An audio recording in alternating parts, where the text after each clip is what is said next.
I do remember being shocked and a little bit concerned by how much the weather in the Bay Area was reflecting the weather I'd been experiencing over the summer on wildfires, and it felt a little too familiar. I woke up in the middle of Santa Rosa where I live, right, in a very urban area, and the smell of fire was so heavy. And I came out into the neighborhood and there was already ash everywhere. And so that was surreal. And I felt like I was in one of those Hollywood hurricane movies, you know, where everyone's out and about.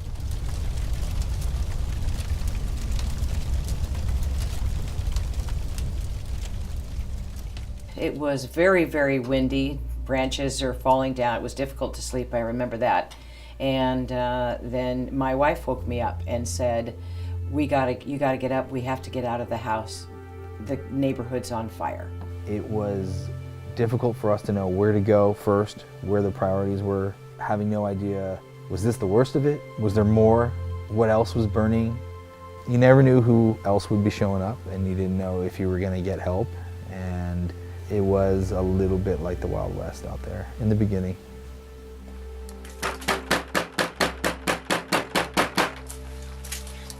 Police!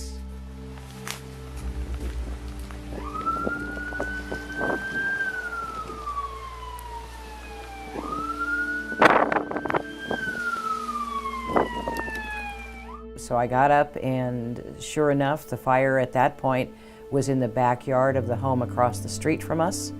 And there weren't flying embers, there were flying pieces of material on fire coming into our yard. Sheriff 1 stand 4, we need to make a priority evacuation now, Mark West Springs area. Copy that, we're trying to get the fire department to handle that. Copy, we all have to evacuate the hill, so we're coming off now. I don't think they were able to really keep track of who was there and available. So it did, I think, become a matter of, you know, putting the call out there and say, hey, is there somebody close who can handle it? Is there somebody in the area?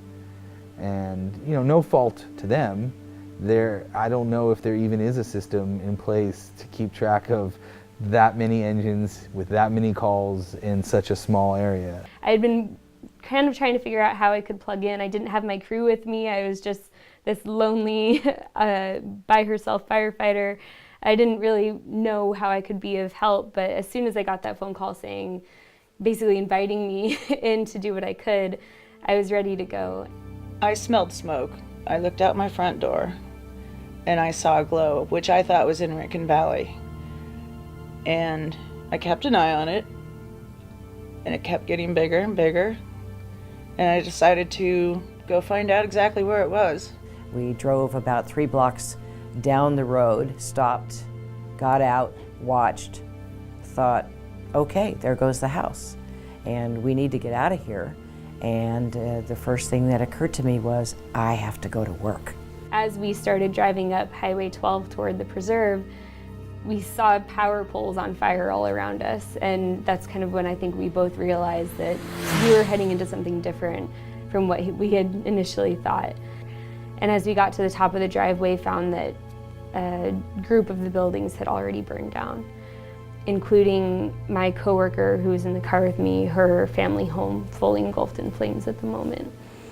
The fire spread was not just about the wind or just about the grass or the fenceable space. By the time it started hitting all these homes were just big tinder boxes of fuel to get blown all over the place.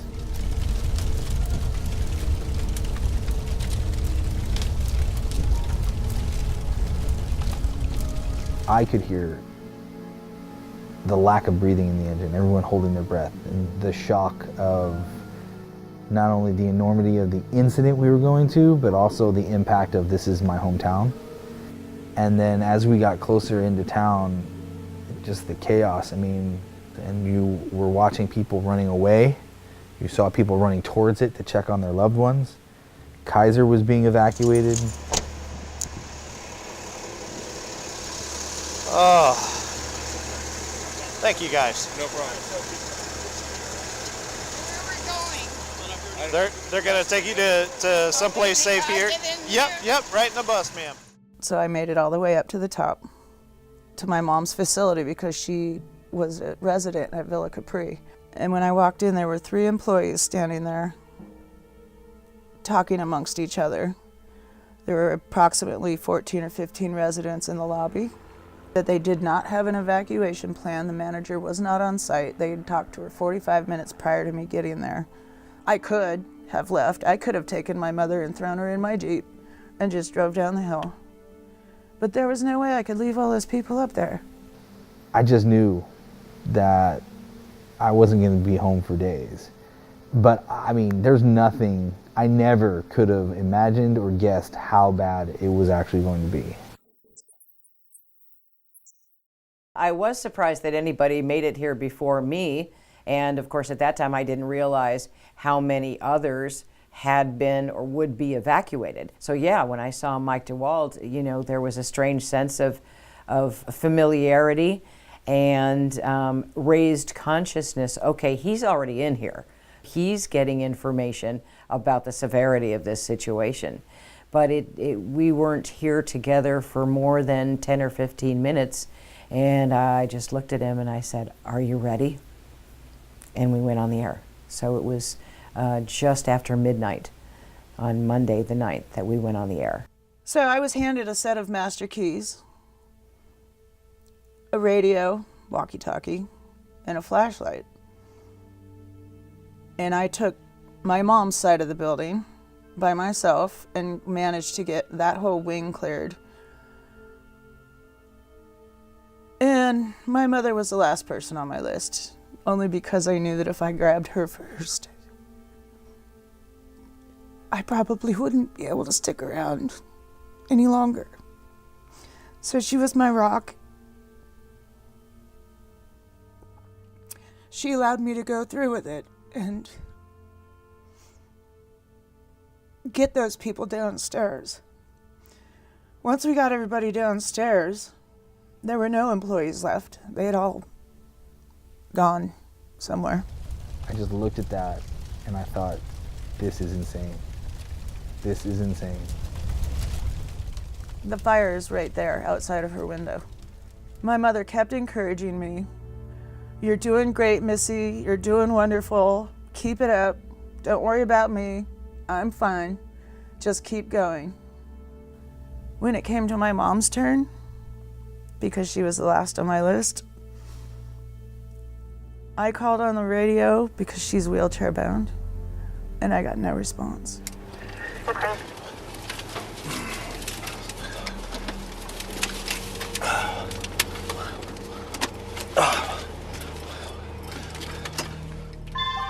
Four 9 stand for don't pass. Do not pass. It was different levels of crazy. There were the calls for service that were coming in. There were the requests for resources that were going out. And then there was the chatter between everybody trying to figure out where they were going and how they were going to go. I didn't have a map. I didn't know how big this fire was. I didn't know how many people were impacted. So all the information that I was getting was through the radio. So as we were listening to the radio, there were times in the engine where nobody was speaking because we just couldn't believe what we were hearing.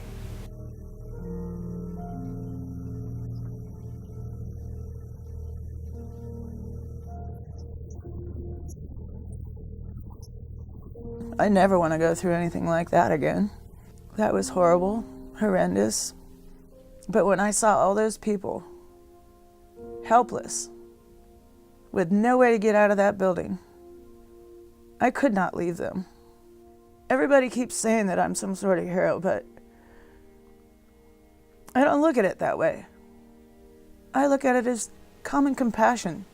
We throw around words like, you know, others before self, but this was really an example of people losing their homes, their families displaced, and they were out trying to save other people and save other people's homes. And it just, from that sense of it, there was a lot of pride in our community. And decided we would get water from the pool behind the house and splash it on this wooden trellis. The wooden trellis was on fire and had started burning the roof of David Bouvery's house just on the edge.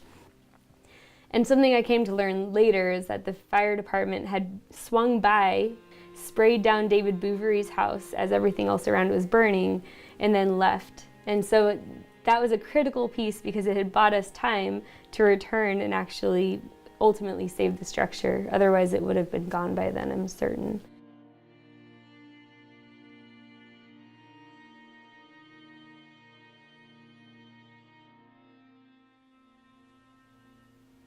Such a large percentage of these people that I spoke to were volunteers. So they weren't there because they get a paycheck. They weren't there because somebody told them they had to be. They were there because it was the right thing to do.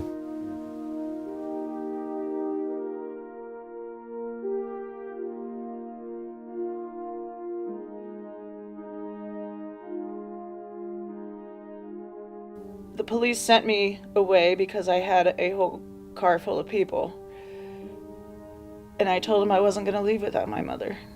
So they put her in the back of the police car and told me to follow them. All right, come on. Come on. Let's go. Right here. She's going in this car. Right Get here. her in yours. Ma'am, this way. Get her in there, dude. He's got a car. Hey, All right, here, let me help you. let's get out of here. I got it. Let's get her in, dude. Get in the cars.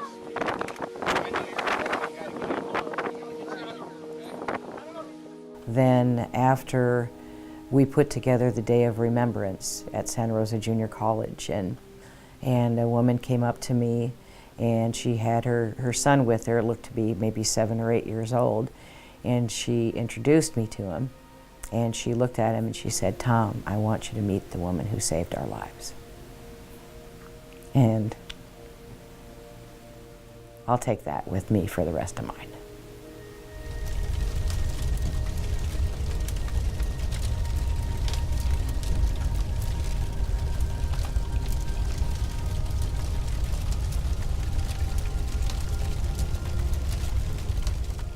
I don't blame the employees for leaving because I know how scared they were. I was there. I do blame the corporation for not being better prepared to deal with something like this.